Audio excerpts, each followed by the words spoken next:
Hey everybody, on this episode of Blueprint for Closers, we are joined by Aaron Mazor of the Hudson Advisory Team at Compass Real Estate. Wall Street Journal has rated them for the third year in a row the highest performing team in New York City with over $1 billion a year in sales. And that's right, billion with a B. Please tune in to learn about what it takes to succeed in this business, what real estate looks like in downtown Manhattan and Brooklyn, where these guys specialize, as well as he shares his opinion on how real are these reality TV shows for real estate. Please have a listen. We're happy you're here. Welcome, everybody, to the next episode for Blueprint for Closers. My name is Dominick Ciccarelli with Think Design Architecture. Unfortunately, my great co-host Rob Nixon's not available today to join us. He had to travel for some business last minute, but in exchange for Rob Nixon, we have Aaron Mazor from Compass Real Estate. How are you, Aaron? I'm amazing, brother. How's it going? Doing great, man. Thank you so much. I cannot say enough how great it's been getting to know you the last year or so. I knew you were a perfect fit for this podcast to be a guest. You're doing some serious things in downtown Manhattan, some very interesting deals, some very interesting clients. Today I wanted to focus more about Manhattan real estate and what's happening in the city. You know, we're post-COVID, we're in an environment where there were high interest rates, we're in an election year. But before we get to all that, talk to us. Who's Aaron Mazor? Where are you from, and how did you get to where you are now? All right, Aaron Mazor, born 1985 in the suburbs of Detroit, Bloomfield Hills, Michigan. Went to Michigan State. Right after Michigan State, I made the move to Los Angeles, California, where I was pursuing a life in entertainment, working from the ground up. First job, pushing a mail cart in the mailroom at ICM, which is now part of CAA, and then slowly trying to rise up the ranks. So trying to become an agent, trying to work in, the entertainment business, mostly on the sports side. I was in LA for 4.5 years. It took me 2 years to realize that entertainment and low guy in the totem pole was not for me. My last gig in Los Angeles was working for the Marley family, Bob Marley's family's foundation, director of development. The organization is called One Love. And we were doing nonprofit initiatives, campaigns with other big NGOs around the world, and they were focused on earth, peace, and children. Got to do some really fun things with great people, including Rita Marley and founder of Charity Water, a couple of the other Marley kids. Very exciting stuff. Very cool. Then I made a move to New York City. Big move. Yeah. Well, you could sell real estate anywhere in the country. Why'd you come to New York? The way that I really got into it is I grew up loving architecture, design. It was always part of my life. My mom would take me on architecture tours. We lived by Cranbrook, which is the preeminent school or master's school for architecture. It's like, Mies van der Rohe and some of the greats have come out of there. My brother had moved to New York about a year before. I was looking for a career change, and he told me about this new career, real estate broker. And he had just found a place. He was like, look, I rented a place from this guy who's starting a brokerage development company. They're looking to hire. I think you'd be a great fit. You like people, you like design and architecture, you can make some real money. I think you'd really love it. So I told my boss at the time that I was going to take, a long weekend in New York, visit my brother. I came here, ended up interviewing with them. My first meeting was downtown at the Odeon, one of New York's real downtown institutions. And the rest was history. I was hooked. I love it. So what year was that when you came here? 2011. So you're coming out of the real estate crash of 2008. What was the environment with real estate when you got here? So the residential real estate world here was on an upward trajectory. Everyone seemed to be buying everything. I was younger. I was, I think, 26 when I moved. So it wasn't necessarily my people that were buying. They were renting and they were paying some money, but we didn't have money. But there was all these new developments coming out of the ground and records being broken, and like when I remember when 150 Charles started selling, they sold out in like 17 days, Wow. off paper. So the real estate market was booming, and I was along for the ride. However, my first year and a half, 2 years, I was kind of spinning my wheels trying to learn the business and doing rentals, to the point where I'll never forget my first year and a half. I was like, this sucks. Like, I'm going to meet people for rentals on a Saturday when all my friends are doing fun things, and I'm getting stood up, not even by like a group of kids, by a father and daughter that I met, a week before at a listing. They wanted to go see things, and I show up, just ghost me. I was like, this is horrible. Yeah. They say, and you obviously you were in real estate before you came to New York. But obviously, this was a new environment, new relationships. You're starting from the bottom. I mean, would you agree it takes every bit of 2 years to even start making something substantial to live off of in real estate? And I mean, anywhere, I think. Oh my God, yeah. I mean, I think, well, for me, I'd never done real estate before, right? So there was a steep learning curve, and I was ready to be a sponge and absorb as much as possible. But so much of real estate brokerage is relationships, and it's convincing people and showing them that you're actually an expert in your craft, and that you know what you're talking about, that you know how to not just negotiate deals, but you know what value is. Right. So, the first 2 years, no one wants to be your first. Yeah, yeah, yeah. No, I get it. I get it. Listen, I think in any business, the key to doing well is just jumping in when you're not ready and starting as young as you could. This way, you have the highest trajectory. Just get there. I mean, relationships are everything. Your business, I'm sure, is 100% referral based. Mine's 100% referral based. So now you're here. You're doing the rental thing. You're struggling. You're 2 years in. You're pushing through. What was the big break? What made you say, you know what, I got this?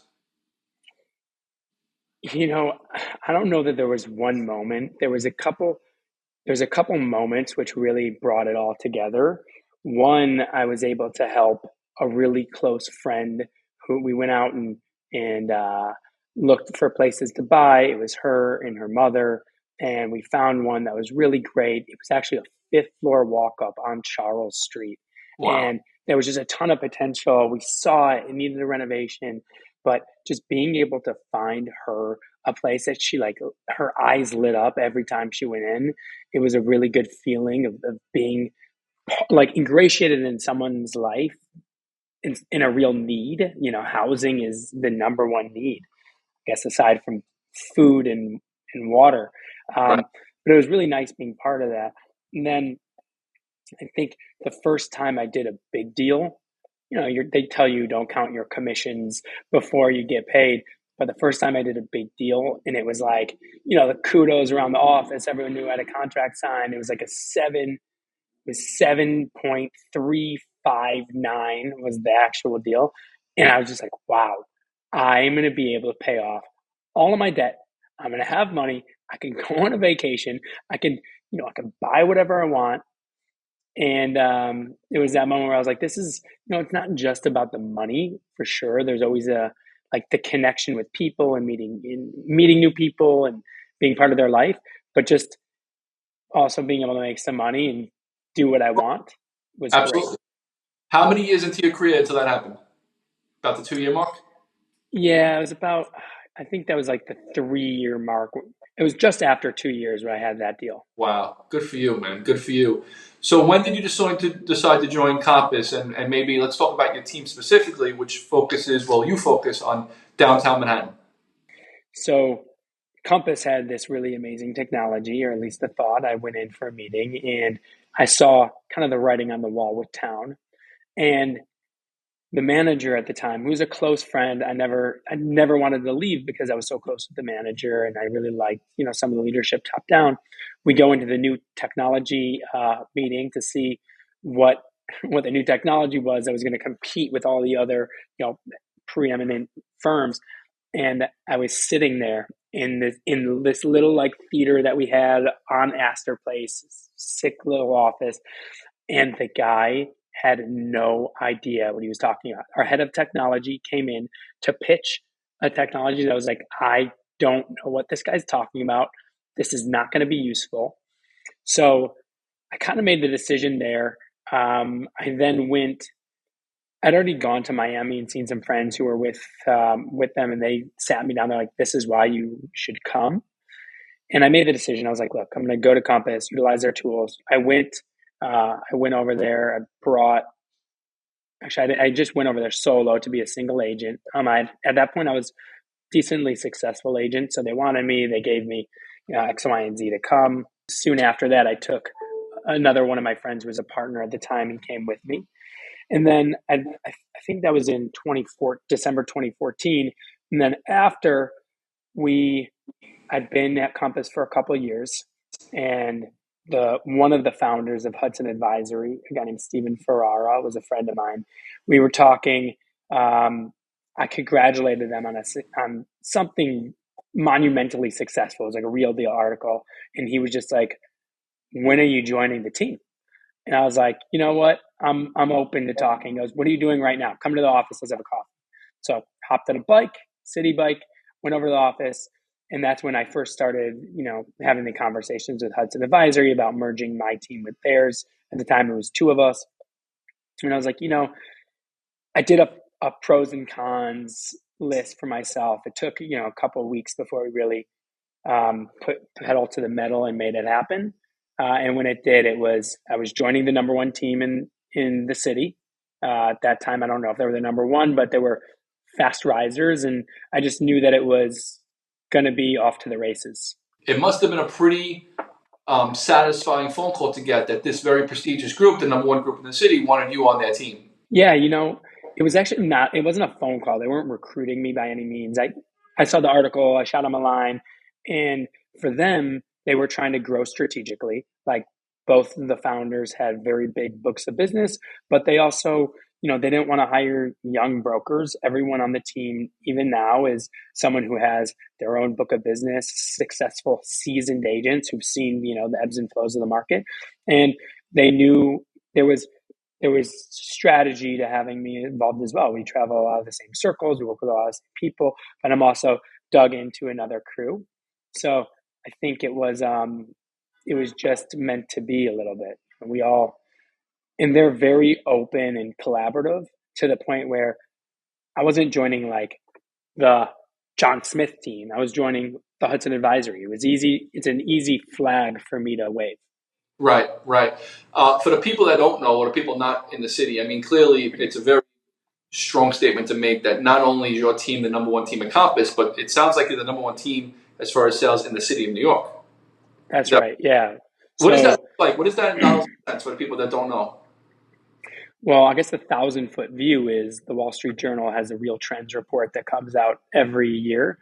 And Hudson Advisory has been the number one mega team 3 years running.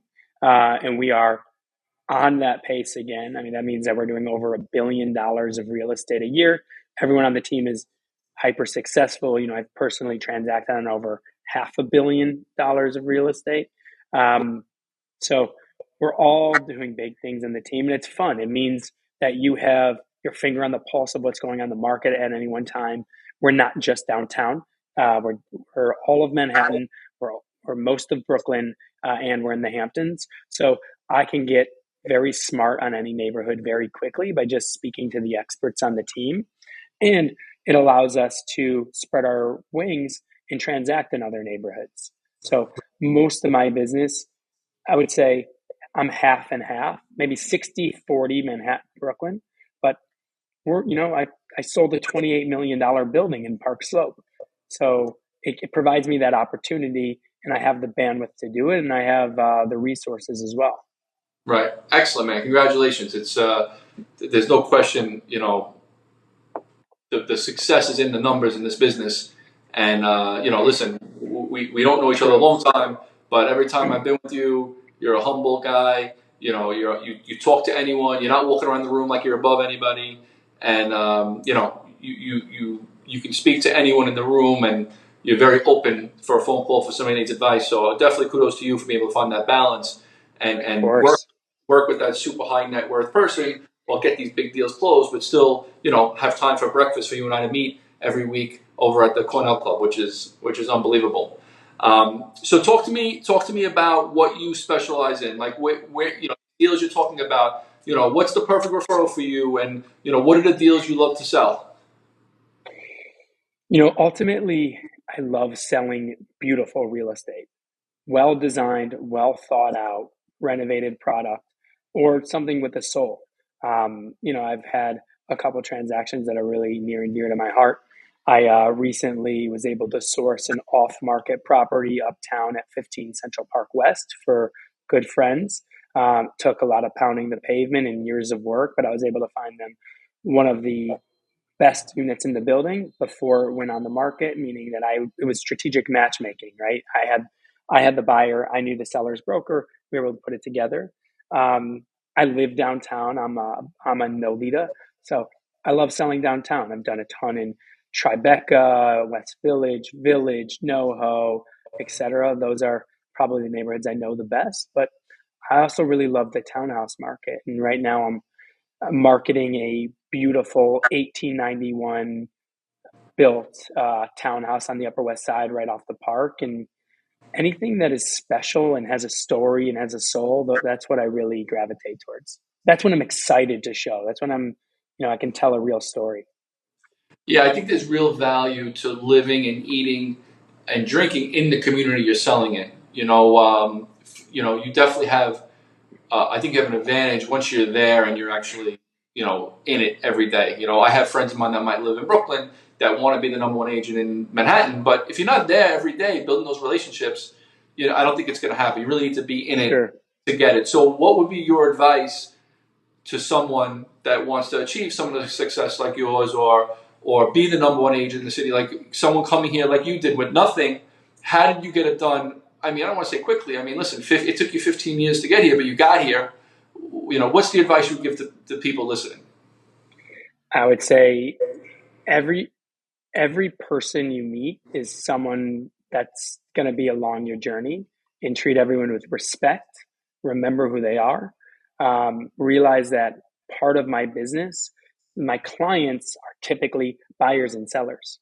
However, I also feel as if broker relationships are equally or more important, and forging those gives you a real gravitas. You'll have more perfect information. You'll have off market listings. You'll have an ability to get things when you need them, and people move mountains for the ones they like.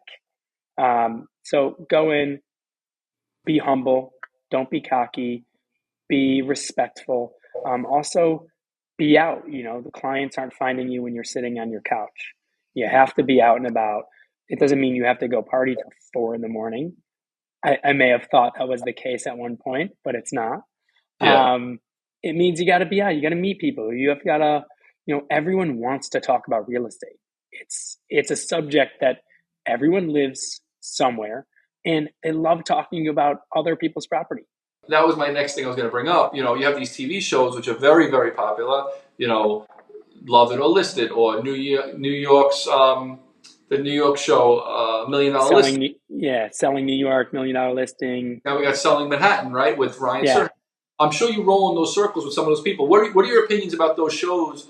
And how close to reality is it, where you see these people go into these deals and they go into these networking parties and things like that? I would say it's about as I used to work in reality TV during my brief stint in entertainment, and this is before the real estate shows. I would say it's about as far from reality as it could get. I mean, deals don't happen on TV with phone calls and, okay, my seller will take this, let's get the deal done. And then they do a little, here's your commission. You have to see those things with a more clear eye. Commissions are split up a lot of ways. Most deals that we work on don't ever get to closing, right? That's just the nature of the beast. I've worked with clients for 10 years. We've been looking on and off. We finally get to an accepted offer, and then they decide that the place isn't for them. And, a lot of those deals amount to zero. Those shows, I think, are probably pretty great as a fly trap for those brokers' clients, and they may want that. My clients do not really want to see me on TV boasting about, commissions and how to get deals done. They like that we are, below the line, that we're moving, we're puppeteers over here finding inventory that's not on the market, but we're not boasting about it every single day on TV, on NBC or Bravo. Right. Super interesting. What does the number of transactions, like the volume you're doing, how many transactions is that really a year for you? Like to do, if you're going to do I don't know, I think you said $100 million. I'm not sure what you said. Is that 50 transactions? Is it 10? Is it 100? It's so funny because I haven't really gone and analyzed my numbers on a year-to-year basis based on transactions. I always look at it at the end of the year and kind of move on because my next year has to be better. And it's not really about where I came from. It's about where I'm going. Look, I still am doing some rental deals. Like I listed a friend's place for $13,500 a month, and that's a transaction. Is that going to get me to, 100 million? It's Right. going to take a lot of those. Yeah. I'm still listing, I bring people on the team who can help and give real resource to it, but I'm still going to list, a $950,000 two bed on the Upper East Side. Am I going to be the one that's showing it all the time? No, of course not. If you're doing, let's say, an average of $2.5 million properties, it takes a lot to get there. But then you have one or two that are in the 10 to 15 range. Then you do one that's, north of that. The deal 20, I just did was 28 million. the deal I just did was 30 million, and I feel so blessed to be a part of it. And I'm, part of it's luck, and part of it's just working my ass off for 13 years and getting to the point where people trust me with the most important transaction. Right. 5 years from now, I know you're getting married soon. You and I had lunch a month or two ago, and you were talking about your fiance and the relationship, this beautiful relationship you have. Where do you see yourself in 5 years? Like, where do you go from here? Always a great question and always a hard one to answer. I would say 5 years from now, I'll be happily married because we're getting married in May, and I'll have one or two kids, highly likely, boy first, girl second, if I can dream it up. And I'll be living downtown Manhattan, have a great loft here. My fiance is an actress, so hopefully at that point, she's really happy on a show here in New York. But at that point, she'll be doing some work in another city in LA. There's a world in which, we have a bi-coastal thing going on. I have a ton of friends in LA still. Some of my closest and dearest friends are there. I'd love to spend some more time there. And then, I think at that point, I'll, as an entrepreneur, I will not just be transacting in real estate. I'll have some other business and that I'm working on as well. But to leave real estate brokerage is, for me, foolish. I love it. I love seeing new properties and meeting new people. And it's something that I'll be doing for a very long time. Excellent. We always ask, as we're kind of winding down and wrapping up with these shows, listen, I'm sure you have a ton of clients that you can't even talk about that would be super impressive and interesting to hear. But, what would you say are some of your wow moments or interesting moments or scary moments through this journey you've had in real estate the last 10 or 15 years, that really stand out in your career? It could be a funny moment or it could be something super serious. I'm going to lean in towards the funny moment. As because we're friends, I've done some deals for, big celebrities and entrepreneurs and people, and some of them have ended up in, the New York Post or the Real Deal, or New York Times, etc. But I'm going to go with, at the very beginning of my career, my first rental listing of all times. It was one of my brother's friends who I became kind of close with, gave me his place. It was in Midtown West. And my first open house, this is when we used to go to open houses and sit there it wasn't by appointment. It was me sitting there for the whole time waiting. So I show up at the first open house, knowing that people are coming, knock on the door, nothing. Go back down. I'm like, hey, where's the extra key to the doorman? The doorman goes, oh, owner came down last night and early this morning. He got it. There's no extra key. It's upstairs. So I go back up, start banging. 5 minutes to open house. Nothing. About 1 minute before the open house starts, Finally, kind of opens, the chain's on. I hear this, no. I'm like, hey, open the door. We have an open house. He finally opens the door. He's in boxers. I walk in, the place is a mess. There's a pile of cocaine on the table. Like you look, it was like from a movie. I was like, no way. Guy could not speak. I don't know if he'd stopped. I literally threw him in the shower, told him he had to shower and get out. As I'm running through the apartment, I couldn't even move it. I had to put books on top. There was nothing I could do. So I put books on top of his pile of drugs. And I'm opening drawers and just throwing things in drawers. Oh my God. By the time the first person, he shoo him out the door, the first person, thank God no one came on time. First person came probably like 7 minutes after he got out, and I was just sweating bullets. Couldn't believe, I was like, this is crazy. This is my first open house, and I have to deal with this. It was Welcome to New York, right? a city that doesn't sleep. He certainly didn't. Yeah, that's a great story, man. Well, listen, I really value your time, and I appreciate you coming on. Selling real estate in New York is not, is not an easy task, and it takes a lot of time, a lot of relationships. I'm sure there's a lot of fighting behind the scenes with other agents and other brokers, and a lot of people on these TV shows see the sexy part of maybe selling real estate, which you've proved almost isn't true. I know it's a down and dirty business. You really gotta keep your integrity over long periods of times to kind of push through. There's a lot of people that come in and out of this business very quickly that can like ruffle a lot of feathers. And when you see a guy like yourself who's here a long time and prove themselves, they really don't realize how much work it took to get that done. So listen, congratulations to you. Thank you so much for coming on, and I'd love to have you on again. And Right. keep grinding, man. I'm not gonna see you tomorrow. I was hoping to see you tomorrow at breakfast, but I'll catch you next month. Yeah, absolutely, man. Well, you'll see me soon. Thank you, man. Appreciate this. I'm excited to meet you Rob. plus one too, Rob. Yeah. Absolutely. Next time. Thank you, man. All right, man. Have a good one.